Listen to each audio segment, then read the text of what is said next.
5000 సంవత్సరాల క్రితం నాటి విషయాలు తెలుసుకోవడం అందరికీ ఆసక్తిగాను లేదంటే ఇంట్రెస్టింగ్ గాను ఉంటుంది.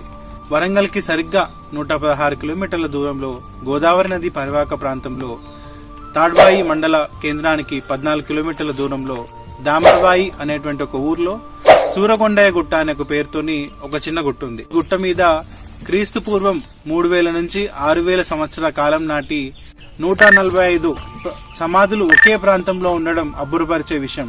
2 తెలుగు రాష్ట్రాల్లో ఆంధ్రప్రదేశ్ మరియు తెలంగాణ రాష్ట్రంలో ఒకే ప్రాంతంలో 145 సమాధులు, అవి ఇప్పటి వరకు ఇంటాక్ట్ గా ధ్వంసం కాకుండా ఉండడం ఒక విశేషం. దాంతోపాటు ఈ సమాధుల నిర్మాణం అత్యంత అద్భుతంగా జరిగింది. కేవలం పునర్జన్మ మీద నమ్మకం ఉన్నటువంటి ఆనాటి ఆదిమ మానవులు మళ్లీ పునర్జన్మ వస్తుందని, అందుకని తమ దేహం పాడుకాకుండా ఉండాలనే ఉద్దేశంతో వాళ్ళ బాడీలని ఇక్కడ పాతిపెట్టి ఇక్కడ డాల్మన్స్ ని నిర్మాణం చేశారు.